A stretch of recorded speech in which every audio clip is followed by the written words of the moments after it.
Let me know. We're recording. Recording.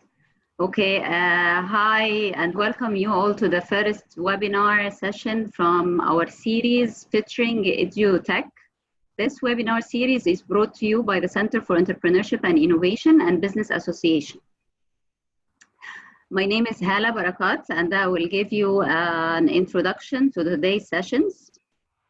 For many, the word education was synonymous, has been with teachers, lectures, books, and classrooms. In our traditional mindset, we had to wake up in a certain time, spend half of a day at a learning facility, and that was the only way that we could imagine growing our knowledge and pursuing a better tomorrow. But that notion, and for once, has seen dramatic changes over the past times. And we are going, as well as that, we are going into a technology revolution. Now we are seeing mobile phones, tablets, and laptops has ceased to be a mere device of communication. They have also been used in a new era where all education that we could aspire for, we can obtain it from the comfort of our homes. In this session, I would like to welcome Dr. Tarek Hatem. Dr. Tarek is the Professor of Entrepreneurship and Strategy and the Director of the Entrepreneurship Unit at the AUC School of Business, and he will be the moderator of this session. I would also like to welcome Dr. Khaled Ismail. Dr. Khaled is the Chairman of HIMangel, representing the venture capitalists. He has an experience in board members with a demonstrated history as a serial entrepreneur in large corporation, and he managed venture capital investments. I would also like to welcome Mr. Selouky. He's the Head of Business Development at Noon Academy and co-founder of The Trainer. He is representing our entrepreneur. And last but not least, Dr. Hoda Mostafa. Dr. Hoda is the Professor of Practice and Director of the Center for Learning and Teaching at the American University in Cairo. She's also a design thinking facilitator and educator administrator in higher education, and she will join us representing the industry. Before starting the session, I would like to note that this webinar will be recorded. I would ask you all to keep muted. At the end of the session, the floor will be open for Q&As. In the Q&A, please introduce yourself, type your question on the chat, and specify if the question is directed to a certain guest speaker. You will be unmuted by the session administrator, and you will have to open the camera and mic to ask your question. Thank you very much for spending the time attending the webinar. I would like you to all enjoy the session. Dr. Tarek, the mic is yours. Thank you very much, Hala. I am really happy that we are starting this series of webinars, and especially with this webinar on education technology. I'd like to welcome our three panelists. And what we are going to hear now is we're going to hear the perspective of several individuals that have contribution in the field of education technology. We have Dr. Khaled Ismail, who is an entrepreneur, and he is a serial entrepreneur actually, and he is an investor. So he's going to tell us his views of the industry of education technology from an investor point of view. And we will have also Mr. Selouky representing Noon Academy as an entrepreneur, and he will tell us the perspective of the entrepreneur in this industry. And then finally, we have Dr. Hoda Mostafa, who is the Director of the Center of Learning and Technology and an expert in the field. Before we start with Dr. Khaled Ismail, I just want to make sure that we focus on what students' interests are. In other words, whenever you talk, I would appreciate very much focusing on the skills that is needed for students, what is their perspective in the industry of education technology. We all know that education technology is a booming industry right now, and of course the evidence for this is this seminar that we're using education technology. So I'm sure that we'll have a rich session, and I wouldn't take much more of the speaker's time, but I'll start with Dr. Khaled Ismail to give us the perspective of the investment and investors in the area of technology education. Dr. Khaled has a technical issue for 2 minutes كده, can we start by Amr Selouky or something, because he has technical problem? Okay, actually that's very interesting, because that shows us how challenging it might be, education technology, and how we all go through these challenges. I mean, I just had a meeting today in the morning and I had the same problems facing me. So maybe we should start with the entrepreneur, and we'll start with Noon Academy, and how are they doing, and how they are changing their way of operation after COVID and during COVID, and how is it different than before COVID? So, Mr. Amr, it's all yours. You could start with talking about Noon experience in education technology. Thank you, Dr. Tarek. It's a pleasure to be with everyone here today in this panel. And before I jump into what COVID-19 did to the EdTech industry and how everything changed with us, I just want to put a disclaimer. I entered EdTech by a mere coincidence. I had a startup back in 2015, and we were basically doing capacity building and trainings for university students, and it was a complete offline business model. Then we were lucky, we won a competition by Injaz. We found ourselves in pitching in the headquarters of Google in Silicon Valley. And one of the investors was like, so your model is basically not scalable. You cannot go beyond. And I came back to Egypt very disappointed. And we sold our company, or basically closed it. Maybe 2-3 years later, I jumped into Noon. So for me, EdTech, it wasn't really the beginning of things. I was just interested in education, in human development, in trainings, in this part. So I would like to share a quick diagram. When COVID-19 happened,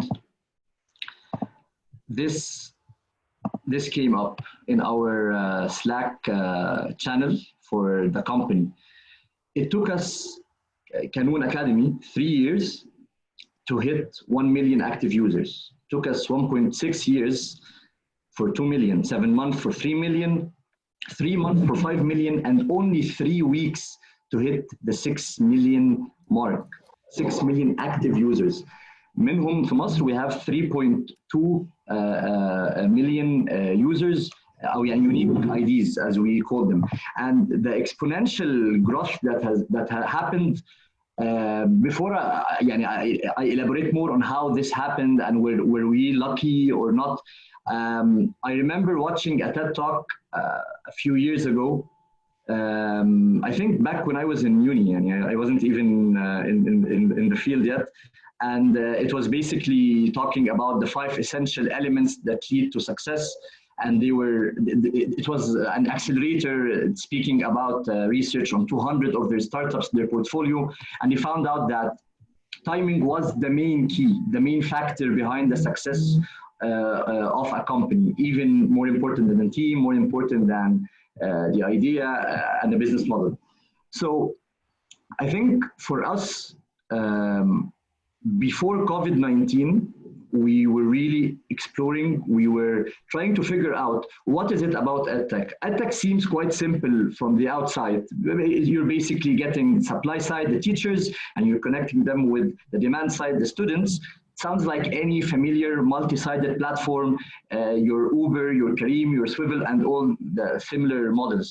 But the thing is, when it comes to education, and because Noon is a social learning platform that focuses on K-12 mainly, you have parents who are worried about المجموعة, the GPA, because their kids will either end up in كليات القمة, which in our culture are still for some reason engineering and I think medicine. So you have parents who are very concerned about that. You have students who have their identity and they have their social life. They want to go to school. They want to go to the academic centers to talk with their friends. you have the teachers and the black market of teaching, private tutoring, دروس خصوصية, and all of this, all of these dimensions, they came up to us before we started to think about launching in Egypt. This was back in late 2018. We were considering, should we launch in Egypt or remain in Saudi? Should we look at other countries? And then the breaking point that happened was we were invited to a conference, مصر تستطيع بالتعليم, and the opening word was for Dr. Tarek Shawi, the Minister of Education, and he said that the industry, the business of private tutoring in Egypt, the Egyptian household spends total 110 billion Egyptian pounds yearly on private lessons. So this was absolutely crazy for us. We have a massive opportunity. Why? Because the government wants this black market to be put in some sort of a framework, some sort of a system with taxation. So they want to track it. One of the reasons they introduced the tablets, and one of the reasons they want to close the academic centers, again, mainly for high schoolers, ثانوية عامة. And all of these opportunities came up to us. So we launched in 2019, so this is all pre-COVID, and our focus was basically trying as much as possible to crack how does EdTech work. Do we need to be empathetic with the focus on the parents? Do we need to talk to the students and try to be as hip as possible? Do we need to talk to the teachers? Because teachers in the EdTech industry are considered as growth engines. If you want to acquire the demand side, you don't spend £1 million on commercials. You get the top teacher, the top professor, the top tutor in whatever industry or subject there is, and they will get their students. It's one of the strategies, of course, among many others.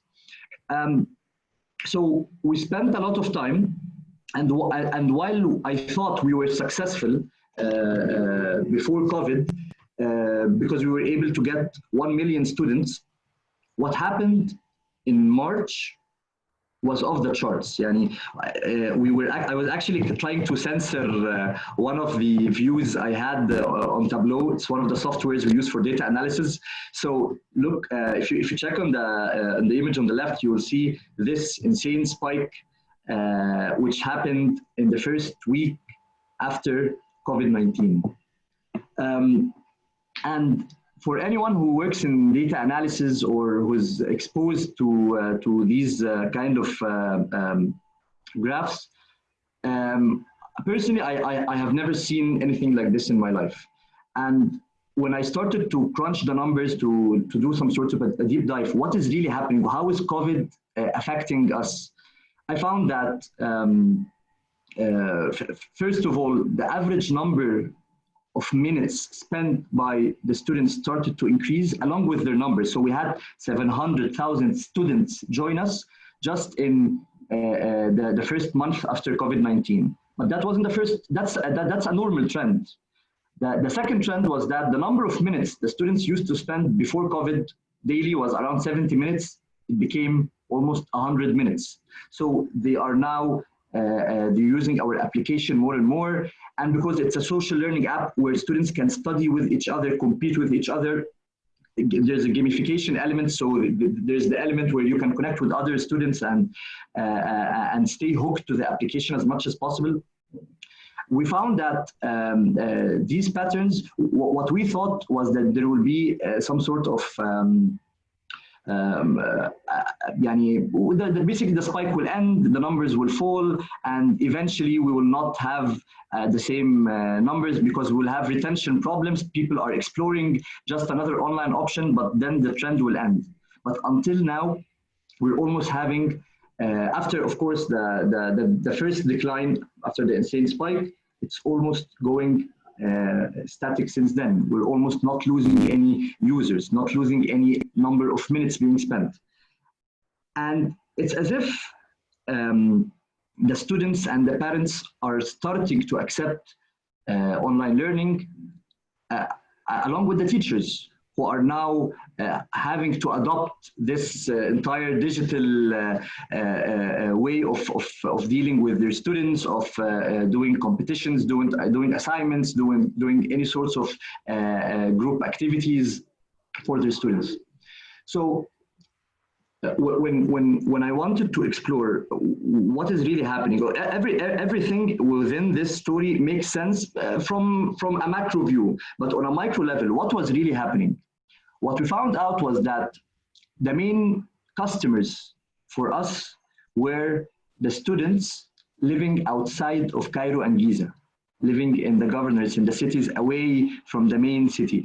80% of our power users, which we used to define as a user who spends over 1,000 minutes monthly on Noon, on our application, 80% of them came from other cities, not Cairo and Giza. We started doing what we call pain point validation and pain point verification. We wanted to dig deep. What is the real pain point?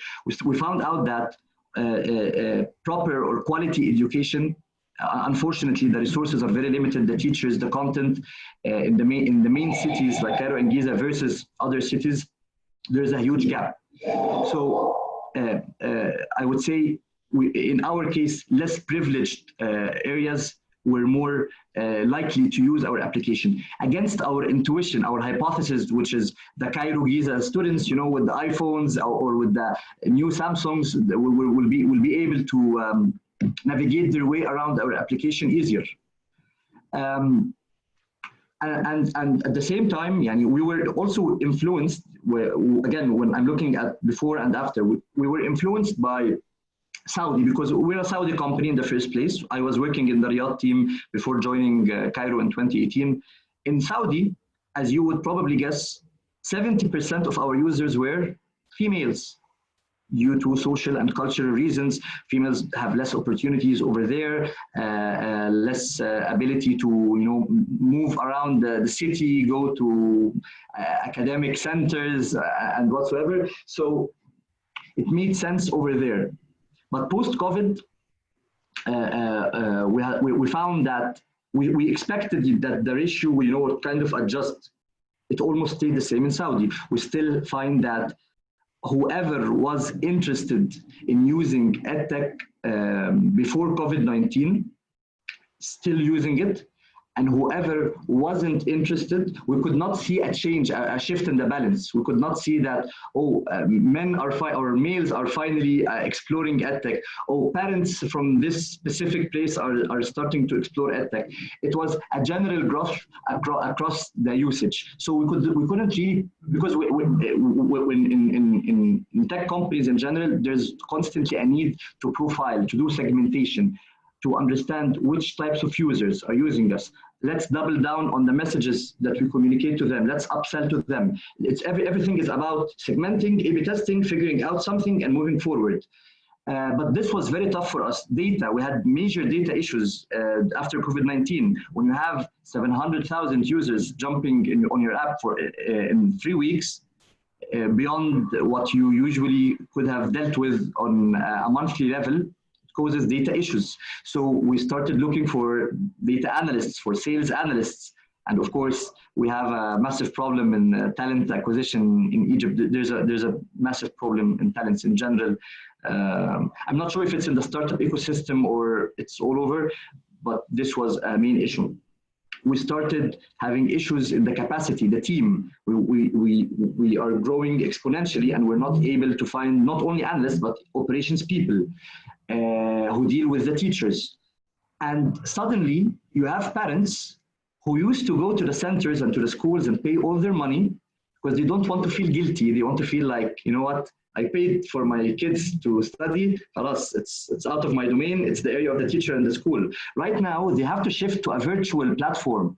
So they started to want to call us, and we usually didn't have a call center. It was basically like chats online. So we had to start pivoting, not our business model, but how we deal with the external stakeholders, how we treat our teachers, how we respond to the parents, how we talk to the students. And we had to sell to them the idea that we are not replacing schools and centers, we are complementary. We are working with them.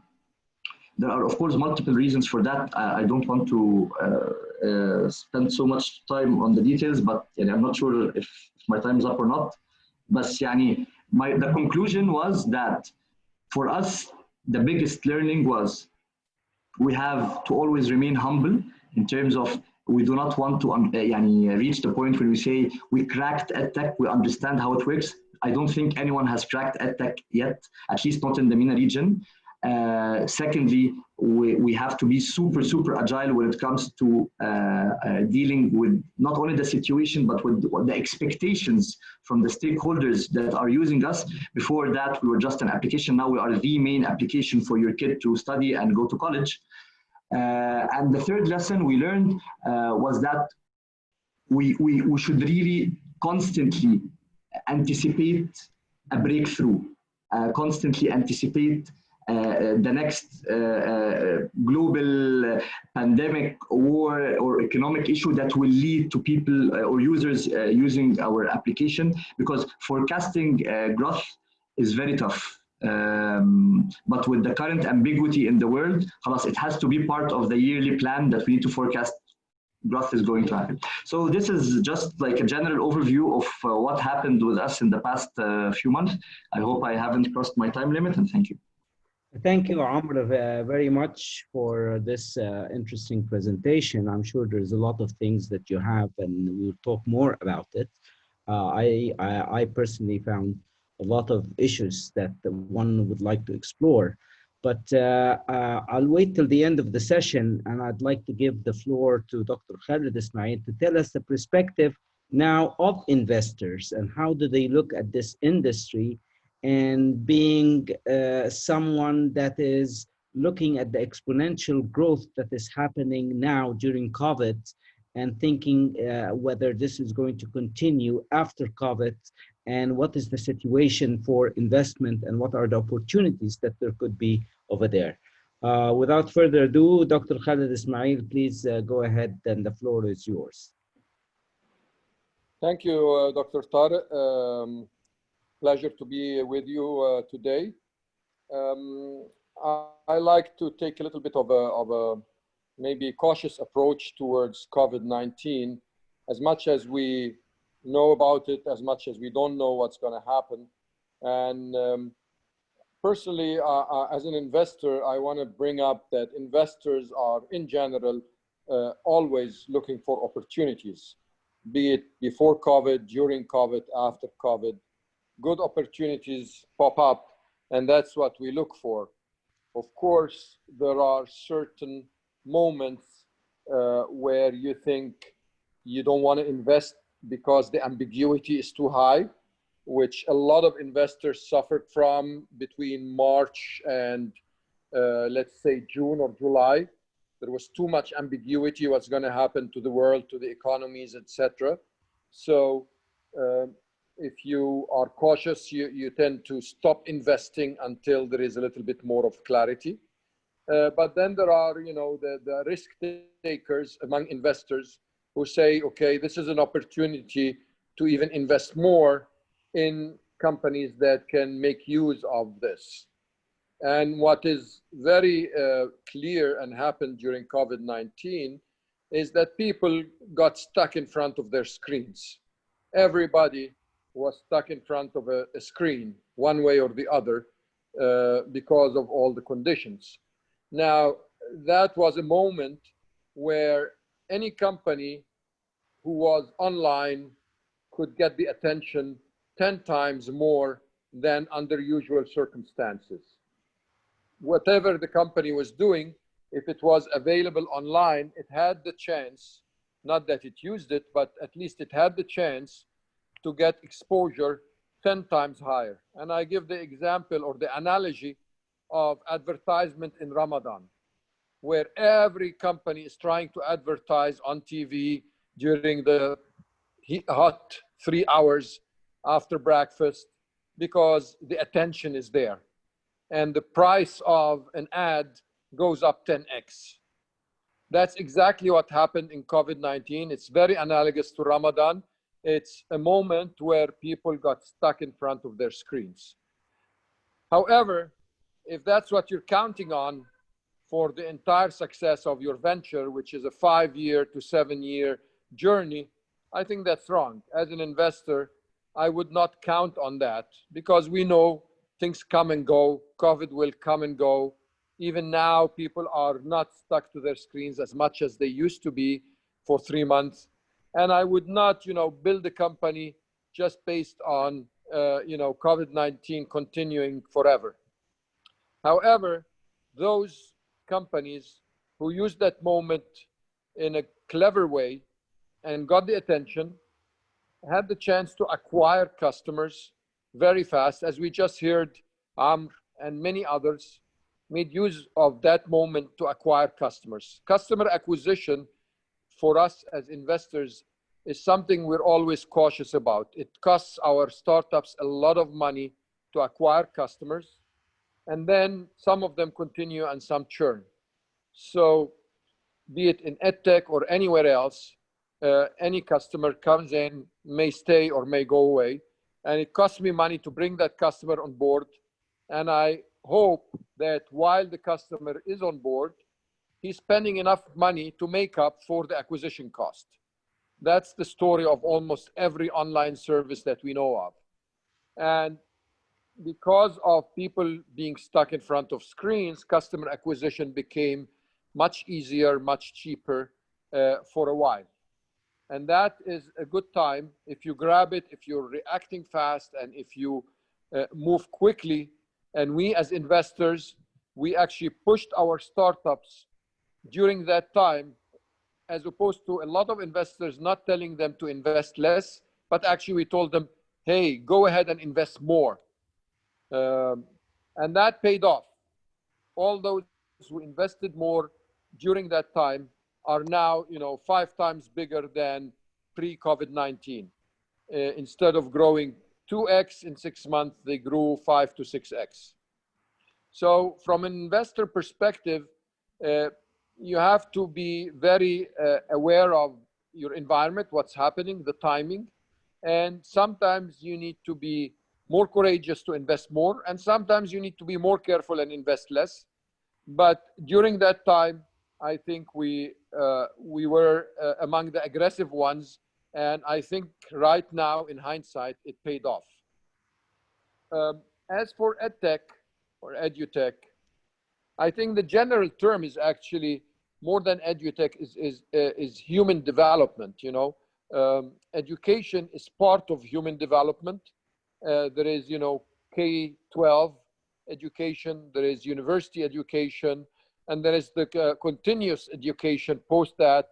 There is personal development, there are skills, there are a lot of things that all fit within the bigger theme of, personal development and technology to do that. And I think we're at the verge of the real revolution. It has nothing to do with COVID-19, maybe accelerated a little bit, but I think it's coming anyway. And I call it personalized education, personalized skill development, personalized human skill development. What do I mean by that? What I mean is a university or a classroom in a school and so on is built and designed to cater to a group. You have 30 people, you have 300 people, you have 50 people, whatever the number is sitting in front of you as a professor or as a teacher, you have to deal with them collectively as one thing. And you have to teach to that class. And the class may consist of more skilled people, less skilled people, average people, more ambitious people, less ambitious people, a variety of people, but you have to deal with them as one class. You give them the same material. The exam is the same. All 30 or 50 or 200 people take the same exam. And they all, typically pass with different grades. I think there is an end to come to this mindset. This is a several 100-year-old mindset of the classroom is all of a sudden with technology and online going to come to an end. Maybe not immediately, but we're witnessing now the beginning of it. Personalized education, personalized human development. What do I mean? I mean, we're all human beings who have certain strengths and certain weaknesses. We have certain intelligences and certain things we're not good at. And by being treated collectively as one group in a classroom, most of us are not really benefiting from our strengths and actually are overemphasizing our weaknesses because we're comparing them to the rest. Now, all of a sudden, we can have, one-on-one, we can have intelligence that analyzes our skills online and that caters to these skills a very specified program. So all what I'm seeing, with all due respect to Noon or many other edutech, are just platforms. They are just online education of the same legacy method. So the same material, the same classroom, the same sort of generalized topics that are given to a group of people. This is not the revolution. This is just, a convenience. And if it's convenient, people will take it. Once people are back to school or back to the classroom, they will drop it. But what people will be really stuck to and will make the real revolution is companies that start intelligently, discovering our strength, teaching us to that level of strength, or teaching us at the level of weakness that we are at, so we just understand things better. Maybe give us a different program. Each person goes through a different program and graduates with a different degree. And that degree tells me this guy is good for 1, 2, 3. He may make up the best maestro in the world for a musical, but he's a terrible scientist. He may make up the best teacher, but he's a terrible, software developer, and so on and so forth, which really helps everybody becomes good at. I mean, why are we educating people to start with?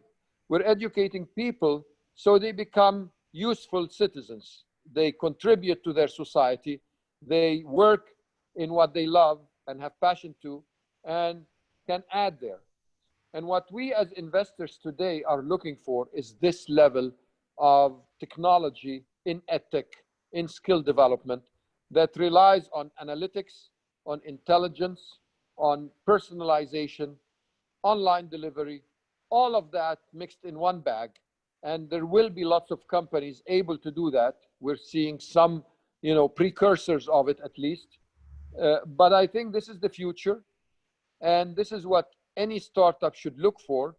Even if they start with a legacy program or legacy project or idea, they need to see how they will move forward by applying some of what I just said. And investors who are clever, who want to really make money out of edutech, need to push their startups to think in that direction. Because just giving content online is not going to make money. I can assure you that. Content online is great. Some people may pay, the rest want it for free. Some material is already for free. Lots of famous universities are putting their material for free, MIT, Stanford, just name it, So just content online without, the teacher, the customization, the personalization, the intelligence, the aim and goal behind it, and the development of the person to become a better person is not that valuable, to be very honest. So what we look for as investors post-COVID-19, and it was a moment of truth. I mean, we've seen people there and we've seen who is doing what. And that's what we pushed our startups to do. Some of them actually, as I say, precursors, are doing it quite successfully. I will stop here because I'm sure you want to hear the rest of the speakers. I'm sure there will be questions and answers, but this is my 10 cents worth. Thank you very much, Dr. Khaled. Of course,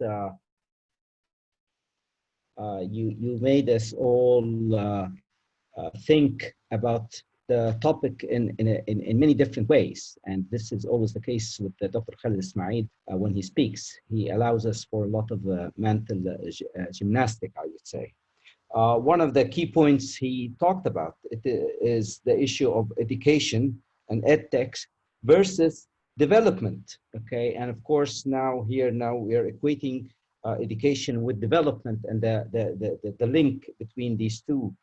Another thing that came to my mind is the way we are moving from teaching into learning, and where learning is more focused on the responsibility goes on the people that are receiving the knowledge. It is rather than the professor or the teacher that is giving the knowledge, which again emphasizes how the citizens have a responsibility to learn. The third thing that came to my mind is when Dr. Khaled talked about post-COVID, okay, and I hope this post-COVID comes quickly, because as I'm watching the news, I feel that COVID is going to stay with us and with the surge that is happening in Europe now, the extension for COVID is there. But what is important is now the citizens are acquiring new habits. And as these new habits are coming in, then definitely investors are thinking of ways to capture these new habits of people going into education and learning from all these platforms. Now, having said this, I would like to go to our expert of the industry, Dr. Hoda.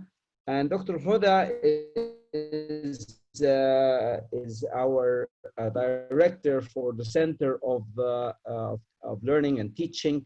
And she's the expert in this particular area. And I would like to give her the floor to tell us a little bit about her thoughts about where this is heading during COVID and after COVID, if it comes soon, and what is happening in this industry as a whole. I'll leave the floor to you, Hoda, to talk to us. Thank you very much. I'm going to try and go very quickly through this so that there's time for questions. But I'm going to focus a little bit about try and build on what Khaled said and what Amr said, and focus on how you can, as students and hopefully future entrepreneurs, look at what big bets we can take in this age of uncertainty, and to ask the right type of questions, to look for silver linings, to use this opportunity to seek out these opportunities in how we can future-proof our world. Because I don't think COVID has really changed anything. I think that it came at an opportunity when the world needed to change. I don't think it was ready to change, it needed to change, and this is a distinction. So I'm going to very quickly mention a report that comes out every year. It's called the Horizon Report. And every year, some big minds around educational technology, around education in general from Edu come together, and they put together what they think the trends on the horizon are for educational technology. And every year we get these predictions. And the 2020 report came out just before COVID. And it's interesting to see what kinds of things they came up with. This report is freely available. But they came up with things like, AI is going to be big, mobile learning is going to be big, all these things. But no one predicted, for example, that everyone was going to be on Zoom. No one predicted that every university, almost every school was going to be online. No one predicted that everyone was going to be learning the way they were learning. So whatever kinds of predictions we make are really very difficult unless you have a crystal ball, which we don't. So this is something also to keep in mind, that there's a difference between making a prediction and using what we know now to make informed decisions. So these are some of the trends that came out of the report. So when you are looking for directions in which to design for, so if you are looking at social trends, technological trends, economic trends, higher education or educational trends, political, you can't just look at ed tech in a vacuum. You have to look at it in the context of an entire ecosystem. So if you're looking at something like open educational resources or virtual reality or analytics or whatever kind of interesting space within educational technology, you can't look at it without looking at the entire ecosystem around that technology. That's something that's very important to take a look at. And also, when you look at that technology, look at it in the sense that it can grow, it can plateau, it can collapse, or it can transform an industry as well. So those are kind of the 4 scenarios that can happen with any kind of educational technology. I think Amr talked a little bit about the growth, and in his case, it was almost a vertical growth that happened, and then perhaps a point of plateauing. And then there's always this danger of collapse. You know, what happens when all these students go back to school? And can you turn it into a transformative moment?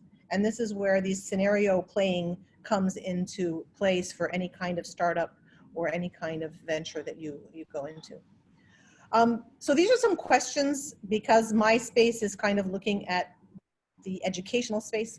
These are questions you can ask yourself, and I always look at questions as being spaces for opportunities. So when you look at a classroom and a learning space, that's an opportunity. Can that classroom be something completely different? Is that a space for innovation? Is that a space for a new idea? Learners, what will a future learner look like? How will you know what that learner will look like? Is that an opportunity for innovation? So every stakeholder in the entire ecosystem of how we learn is in fact an opportunity for innovation. So like Amna mentioned, when you look at the teacher, when you look at the learner, when you look at the parent, these are all stakeholders in an ecosystem, and each one of them is an opportunity for growth. And how you tap into that, and we're going to talk a little bit about what human-centered design is, how you tap into that is where you can seek out those opportunities and design for them. So seeking out these opportunities in times of uncertainty, I like to always mention design thinking, not only because I'm a design thinking facilitator, but because I think that any kind of idea you as future entrepreneurs come up with needs to be firmly grounded in human-centered design. I know Amra referred to all the language of human-centered design, so I'm sure you're aware of it. But unless your idea is firmly grounded in a deep-seated need, so when Khaled talked about personalized learning, that's because there is a need for people to differentiate themselves in the market as being different, or there is a dissatisfaction with the current model of learning. There are hundreds of thousands of students who graduate from university and can't find a job. So when a model is broken, sometimes you have to look for alternative models. So is it a personalized learning? Is it competency-based learning? Is it another kind of system? I'll give you a very quick example. There's a whole new higher education system in the United States called the Minerva model. The Minerva model is in California, and all they do is students learn online, but they live in dorms. And it's been running for a couple of years. It's hugely popular now, but it's popular in that space. So there are kinds of future learning experiences that build on a need for students to have a low-cost college degree online, but also want to live the college experience. And that's where the Minerva model, for example, came out. And then there are learning experiences. So there are educational technologies that came out of a need to include very immersive experiences in the classroom. So you're hearing a lot about VR, immersive 360 video technology. These are all very techie words, but post-COVID, for example, students may not be able to, example, medical students, nursing students may not be able to go and do practical training in a hospital. There may be a niche market for producing the kinds of training materials using 360 video and VR and immersive experiences. So those are the kinds of things that are popping up as opportunities to produce these kinds of products. Mobile learning, and not mobile learning as in building an app. Mobile learning as in using the full potential of a mobile device for learning beyond the app. And this is something also that I like to talk about. Whenever we work with students, the first thing that comes to mind is let's build an app. No, let's build a way to learn using mobile learning, and not only learning through an app, learning through the full power of a mobile device. So when Amra mentioned that they thought that students would only be learning that had the fancy smartphones, they're probably learning beyond the app. They're using other tools within the phone as well. This is also a very interesting space that's using a lot of ed tech and a lot of innovation. A lot of startups are working in this space, something called HYFLEX classrooms and synchronous hybrid teaching. So Zoom and Zoom rooms, and maybe we're using Zoom right now. Zoom rooms are moving into the space where maybe in a couple of months, when universities start opening up again, some of our students will want to come back to the classroom, but some of our students may not be able to. HYFLEX classrooms are classrooms that allow for students to choose which way they want to learn. They can learn remotely by zooming into the classroom. They can learn physically by being in the classroom, or they can learn asynchronously by taking the course online, fully online. So this flexibility or this flexible mode of learning is empowered and enabled by these educational technologies. And they're designed with the learner and the human-centered aspect in mind. They're not technology just for the sake of technology. Artificial intelligence, and this also builds on the personalized learning. If a system can understand what I need about a learning experience, it can build a learning experience for me. It can give me choice in what I learn, in how I learn, and it can protect my privacy and my power and agency about the learning. That would be an ideal personalized learning experience, and I'm glad that Khaled mentioned that as well. In the future, there's opportunities for things like nano degrees, micro credentials that give student agency and choice, something called competency-based learning. Students that can learn online and blended. Models such as the Minerva model that I just mentioned, which is the augmented residential models. There are so many choices that technology, and not educational technology as in tools and apps and things like that. It's the whole structure that comes together like a puzzle that builds this new learning experience for students. And then you have the people that are designing the experiences. I don't know if any of you are interested in things like learner experience design, which is the learning end of UX or user experience design. That's a whole new career. If you want a job that pays you well in the EU or the United States, become a learner experience designer. That's a great job to have now, and there aren't that many of them. It's a hugely lucrative career right now. And then finally, all these technologies that are popping up that allow for collaborative learning and peer learning in spaces online. And they are firmly grounded in human-centered design. All of these technologies are built around the human need for collaboration. And when you look at success stories in EdTech tools, the ones that have succeeded are those that are grounded in human-centered design. And finally, I'm just gonna leave you with this image here. If you're gonna use technology, this is how you could use it. And my favorite one is the R. It allows you to augment, redefine, modify, and substitute, but finally allow it to transform the experience. So when technology can transform it, that would be ideal. I love the idea that Khaled mentioned about the future of a whole new way of learning. If it's personalized, it may be something that we can't even imagine right now, but definitely post-COVID, I hope and I think that I don't think we can go back and that hopefully it will change into something new. Sorry if I rushed through it, but I really want to leave time for questions, so I'll just stop there. Thank you very much, Hoda, for this interesting talk. Of course, you made us wander into so many areas, and this is one of the beauty of listening to what is happening in the industry. I'd like to move immediately to the Q&A, and I'll leave it to the Business Association because they have a lot of questions. So I don't know who's representing the Business Association, but they are the one that is going to run the Q&A. Yes. Please go ahead, Ghada.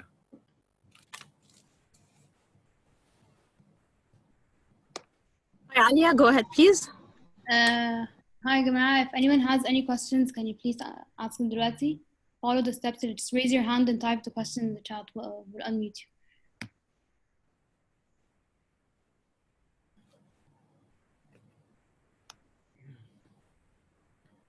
Well, until we start collecting. Have Yusuf. So. Yes. Hello. Let me open the camera. So I wanted to ask Mr. Khaled a question regarding, doesn't he believe that the change in the behavior of the consumers during the COVID, and how we are using online tools is like we're going to change, and not like he was saying that people after Corona will return to how they were living before Corona. It's like Corona have an effect. So this is my question: doesn't he believe that the behavioral change may result that businesses acting online will be more successful? Dr. Khaled, go ahead.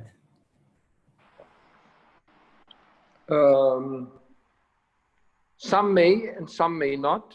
I think the question is, is it temporary? Some people were forced, to use Zoom, but then will they go back to the meeting room? Will they go back to the classroom, or will they continue? I think the determining factor is efficiency.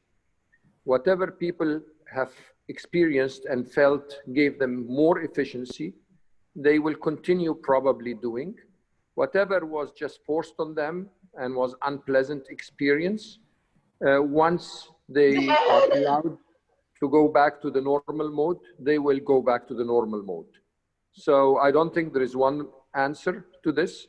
I think it really depends. Actually, if I may add to this, I'm sure there are certain sectors that once acquired this habit, it will be difficult for them to go back. And I personally, as a teacher, I am enjoying this tremendously, because it does help a lot in many ways. So I'm sure many group of citizens, as Dr. Khaled mentioned, will change their habits. And this is an opportunity for a lot of investors and a lot of people. But I'm sure there are others that will go back. So that's my own personal view on this. Do we have another question? No, thank you, doctors. Thank you very much, Dr. Khaled. Thank you very much, Dr. Tarek.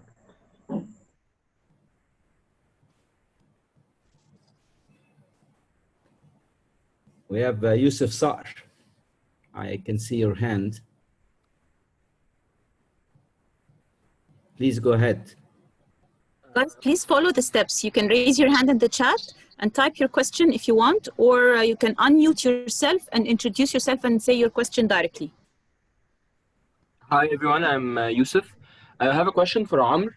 Now with the exponential growth with the students, and inshallah after this whole COVID thing, everyone's going back to the schools, and the center is going to be open again. How are you, and how is Noon going to be planning to maintain the current flow, or at least keep it as it is? Thank you, Yusuf. It's such a great question. Wallahi, I hate to sound like Mr. Know-it-all, because I don't think anyone knows what's happening. We can only read the patterns day by day until we can able to forecast something. We have so many current strategies in place. Some of them being doing strategic partnerships with schools, with academic centers, with top teachers, and actually promoting the concept of studying both online and offline. We do not want to replace you. I personally, I don't believe that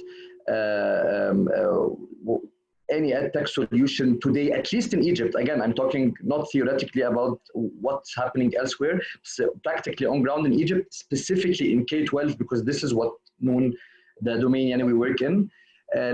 For parents, the majority, especially, I'm not talking about your IG or SAT or IB or Deutsch or French students, I'm talking about Sanawiyya Amma, and the 90–95% of the students in Egypt, our surveys, our talks to the teachers, to the parents, and to the students, they want to go to school. They want to feel that they are surrounded, that they are doing, that it's tangible. So, however, at the same time, after the schools opened, the academic center started opening last week, our top celebrity teacher, who's selling to thousands of students through our application, surveyed 1,800 students, paying students, and asked them how many of you want to study back in the center. 17 wanted refunds from the application to study offline. The rest decided to remain online. This is one of millions of indicators that we get, some pro, some against. What we are trying to do is to sell the idea that we are not replacing, we are working with the teachers.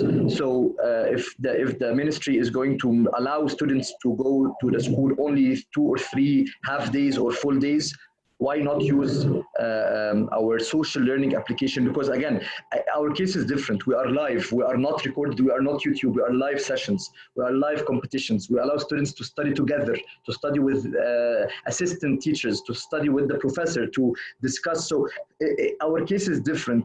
For us, we are actually partnering with those entities. I hope things go well. We are learning day by day, and who knows, maybe next week we'll tell you that we have a new learning from, because Madaris, inshallah, they will open 18th of October, so we still have a month till we see what happens in that. Good luck. Thank you. Haneni, please. Hello, I wanted to ask a question about the future of online teaching, and businesses dependent on it. How would they adapt after a coronavirus? And can you hear me? Yes, dear. Please go ahead. Yes, my question is, how are businesses dependent on online teaching going to cope after the coronavirus? And are they going to change the nature of their business, or what will happen? Please introduce yourself. Go ahead, maybe Doctor. Dr. Hoda could answer this question. If I heard it correctly, it was, how will the future of online teaching change after coronavirus ends? If I understood the question correctly, Yes. I think it will definitely change. Before coronavirus, online learning had a bad rap. I think that a lot of students had never learned online, or their experience with online learning was through MOOCs, for example. They took a Coursera course, or they did an edX course just for their own professional, interest or personal development. But I think in the post-COVID, I think that we have no choice but to incorporate and integrate some online pieces. So even if you're an AUC student, you'll probably be doing more online. If you're a student at a national university or in a government, school, there will be more web-enhanced teaching because students have already been exposed to the power of learning online. So I think it will have some artifacts, it will have some ripple effects.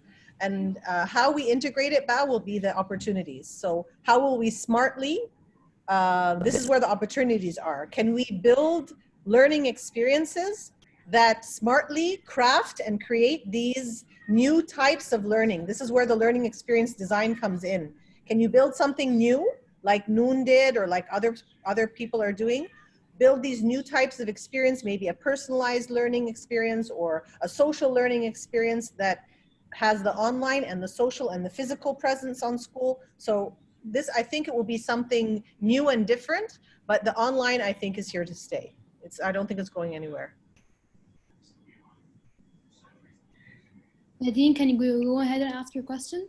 Yes, okay. Hi, my name is Nadine, and I wanted to ask Amr how he thinks he will go back to, if demand decreases, and it's probably going to happen over time. It might not happen like a spike increase in demand that happened in the first time.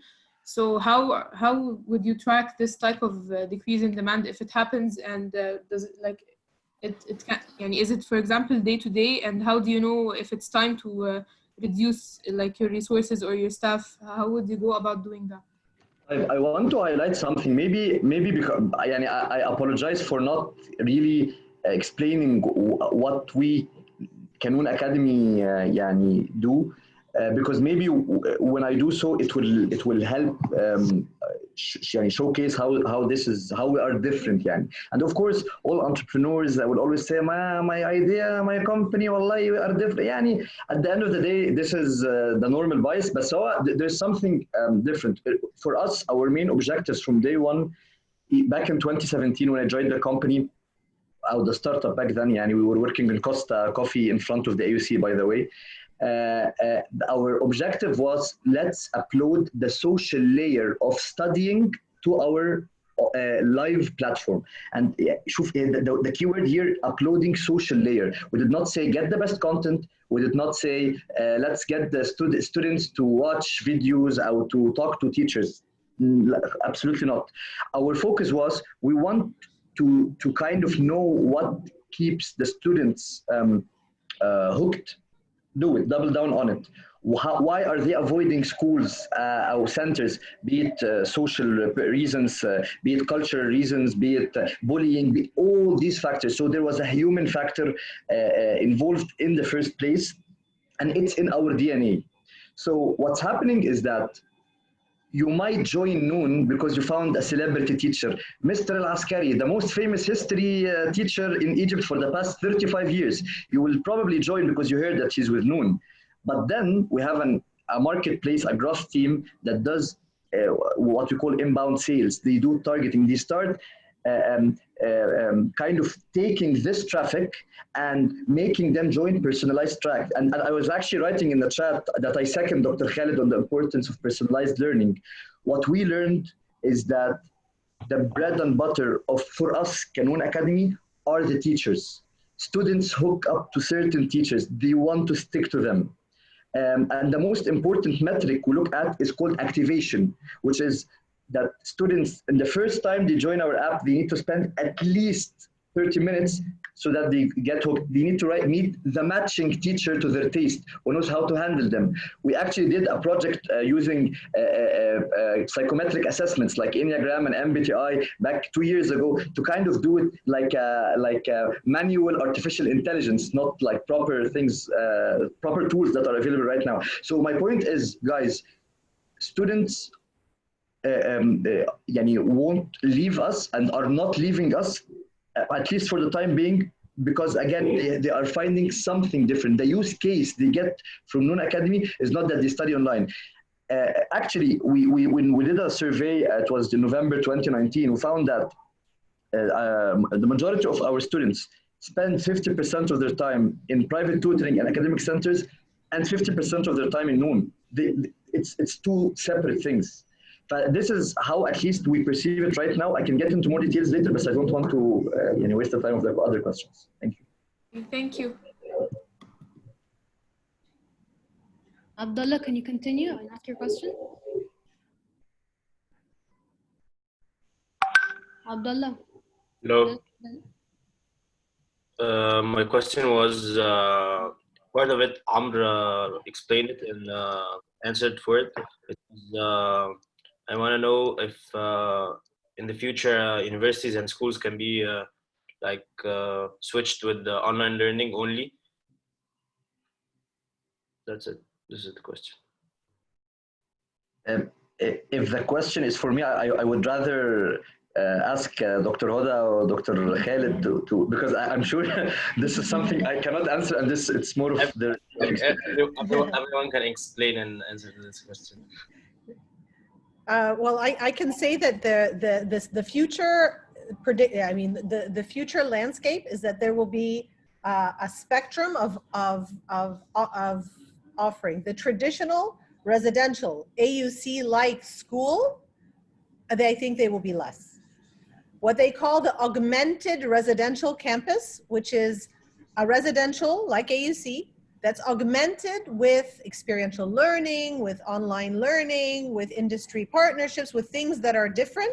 I think this will become more obvious.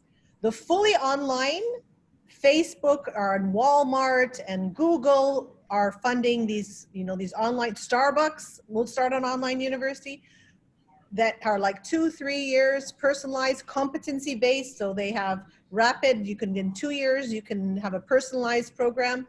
Already these big mega companies are talking about these 2-year programs. So Walmart will send all their employees and they'll get 2 years of university. So these kinds of models, there will never be a one size fit all. Can you do your university fully online? Yes, you can do that today. If you want to get an online degree, you can get a bachelor's degree online from a very good university. Will everyone do that? In 100 years, I can't see that far into the future. But in 10 years, there will be a variety. You will have more choice. Students will have more choice, I think, even 5-10 years down the road, hopefully. May I just say that, MIT was teaching a complete course in Singapore about 30 years ago, and it was all remote. 30 years ago, professors sitting in Boston and students sitting in Singapore. That's a 30-year-old, technology, video conferencing. Now we call it online, whatever you call it. Again, I want to repeat myself, but basically, this is not the revolution that we are talking about. It's the whole experience, the whole learning, why you're learning, who you are, and how you benefit from it, and is it cost efficient? I would dare saying, at least in the US, education is not cost efficient anymore. If you think about, spending $250,000 to graduate undergrad, and if you add to it another, $200,000 to get an MBA, think about what else could you do for $450,000 in your life. So efficiency is overlooked. Everybody's overlooking all these, real measures or KPIs, and it's just focusing on whether it's online or not, and so on. I think this is, very limited vision of the problem and very limited ambition of the future that today's technology is already enabling. And I think we'll see a very accelerated motion towards revolutionizing the whole thing. To give you an example, the Dean of Admissions at MIT left MIT to establish a university, and that new university that she's establishing is project-based. It's all project-based. To get a university degree, all you have to do is do, I think, 6 projects. Yes, there are multiple universities like that. You will do the accounting, you will do the product, you will do the development, you will do the marketing. You will learn life. You will learn everything that is useful for you in life. And once you're done with 6 of these projects, you're ready for real life, for the market, to become a useful employee or an entrepreneur or whatever you want to become. So that's revolutionizing the way we look at things, as opposed, to going to class math, leave the math, go to the class of English, leave English, go to this class of what, and spend 4 years. And before that, spend 12 years and 2 years in kindergarten just to go through, the same routine education. So I repeat that this is not the future. And it's not about whether it's online or not. I think it's much bigger than that. Yeah, I agree with Khaled. There are 3 universities that you can look at. There's a university called Singularity U. There's a university called Quest, and there's another university, Minerva, that I mentioned. They're popping up these new ways of looking at education, and not all of them are online. Quest is not online. There's a build your own degree kinds of universities where you decide, I want to do I go to a school where I do a degree in poverty, and I learn everything about poverty. The science of poverty, the humanities of poverty, everything about poverty. So I agree with Khaled. This is a revolution. It has nothing to do with the technology. Dr. Tarek, what do you think? Well, I think there will be a lot of supply in different venues, in different areas.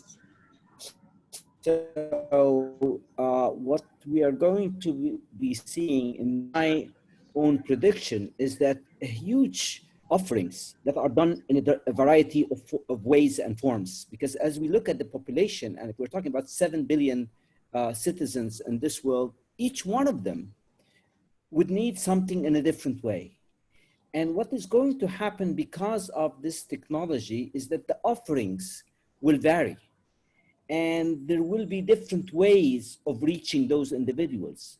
When I look at the people that are marginalized, for example, people that might be living in very poor areas in Egypt, okay, and they don't have online and they don't have the internet, but because of this expansion in internet and infrastructure and how the government, okay, is now pushing to make sure that there is internet everywhere, all of a sudden you will find that education becomes not just education for education, but it becomes a development process. You find people are learning skills through technology. They are learning how to do agriculture through technology. They are learning how to do diving through technology.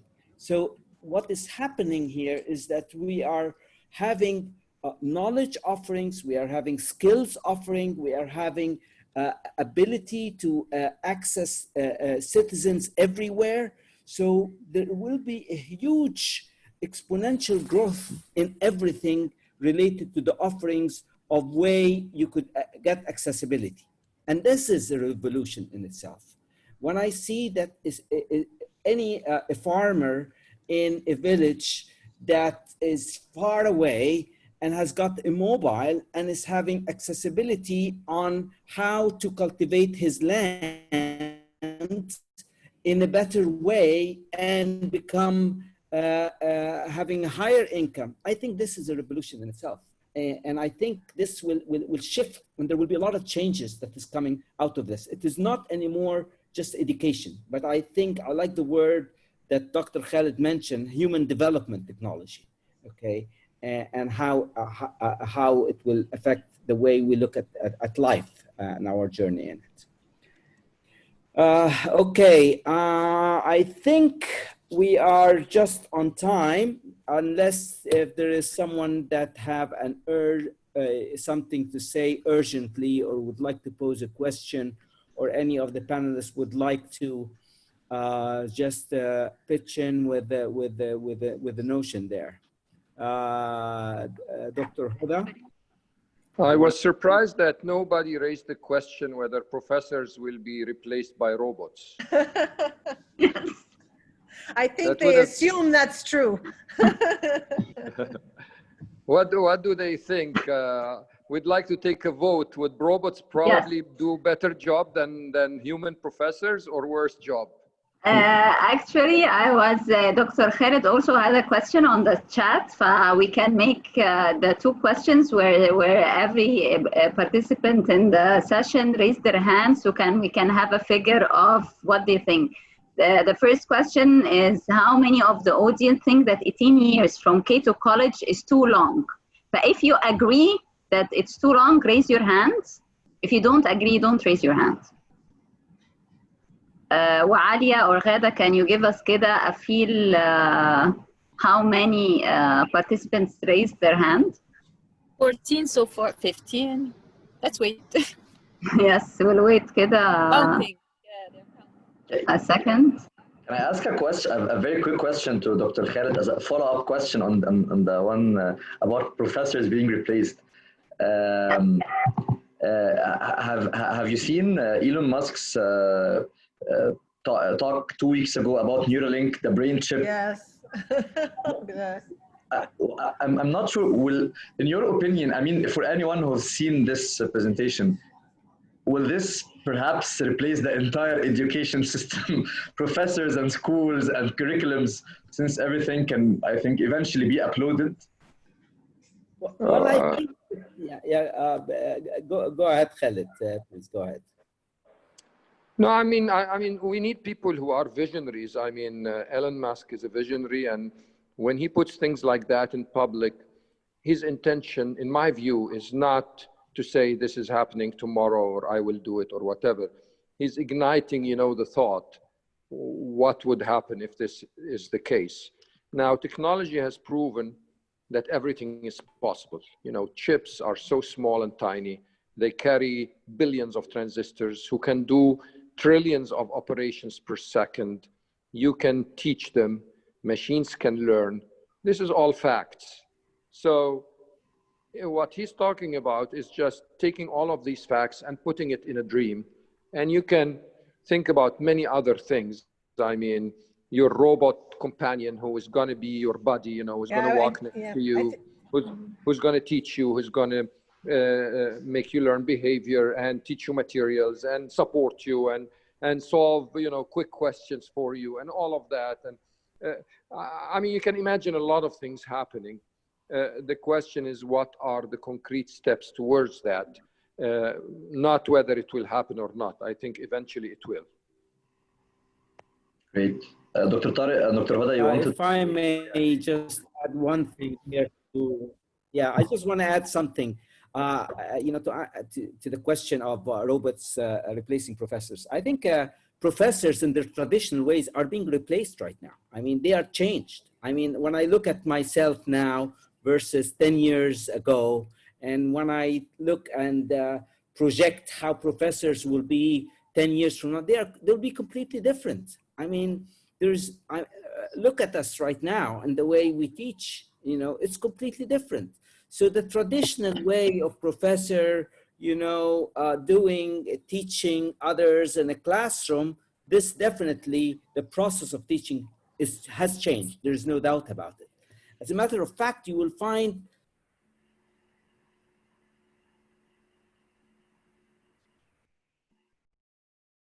I think we lost Dr. Tarek. Individuals that they might have.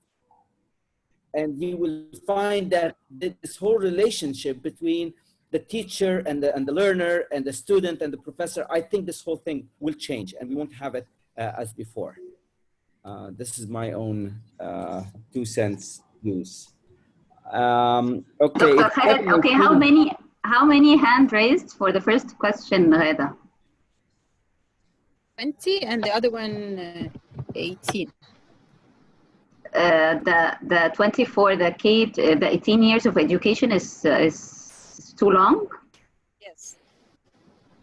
20 from 80 participants? We're 93 now. Yeah. 20 raised their hand out of 80. Yeah. 80 out of 93. Okay. No one wants to go to it. No, 20 out of 80. 20 out of 80. So people love going, actually. They love education and they love going to 18 years of schooling. Okay, and the other question, okay, you can put down your hands now. And the other question were asked by Dr. Khaled, whether you see that robots will replace professors or you would like robots to replace professors. What was the question? Would you like them to replace or will they replace professors? Actually, 2 questions in one. Both are interesting questions, I think. Yes. My question was whether they will eventually replace professors. But yes. Of course, if they would like it or not is another question. Another question. Okay, so can participants raise their hands if it is yes? If it's no, don't raise your hand, and Hoda will give us the numbers in a second.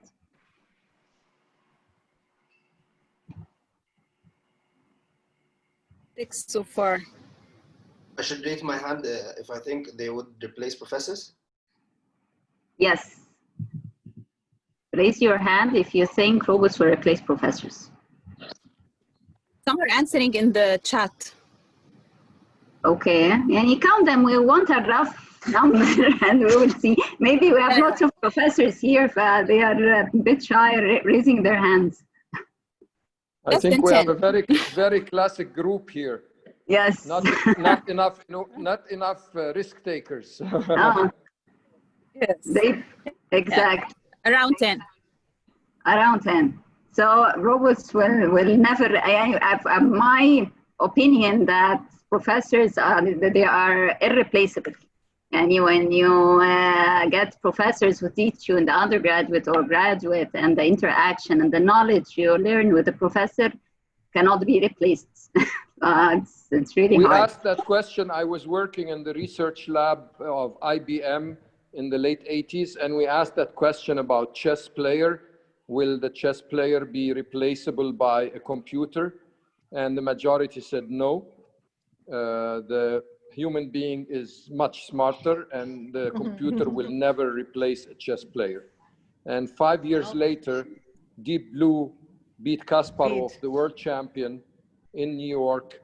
And from there on, the computer is a much better chess player than the human. But what's more it's not fun? Surprising. It's not surprising. What's more fun and enjoyable, Khaled? Playing with a friend or playing with a computer?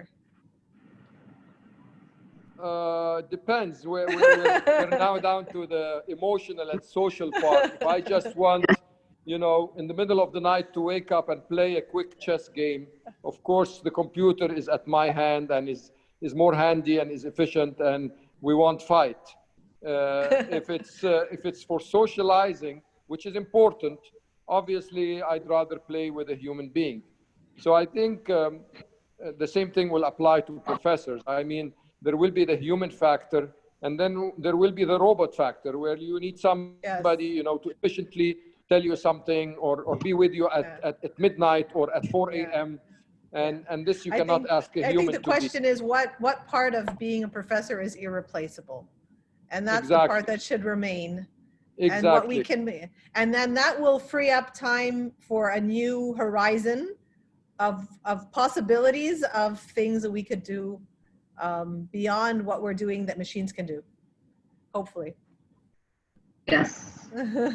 I think the issue of personalization is something that professors or teachers at school will fail at, because you need a lot of in-depth analytics of the person in front of you. There are the famous 7 intelligences that you need to discover. You need to monitor things, and to do a class of 200, it's almost impossible for a human to do. So there are certain things that even a human professor will need, you know, intelligent assistance to dig deep and analyze and number crunch and give him insights. Yes. And then maybe the professor can start interfering with a case by case. But to ask a human being to do all of that at the speed that is needed and with the depth that is needed and with the amount of data and information that's available in the world today is quasi-impossible. This is the transformative power. This is when it transforms and becomes something new, hopefully. Yahya has a very interesting question. Do you professors enjoy online teaching more compared to face-to-face physical teaching? Both. I like both. Dr. Tarek, Dr. Khaled?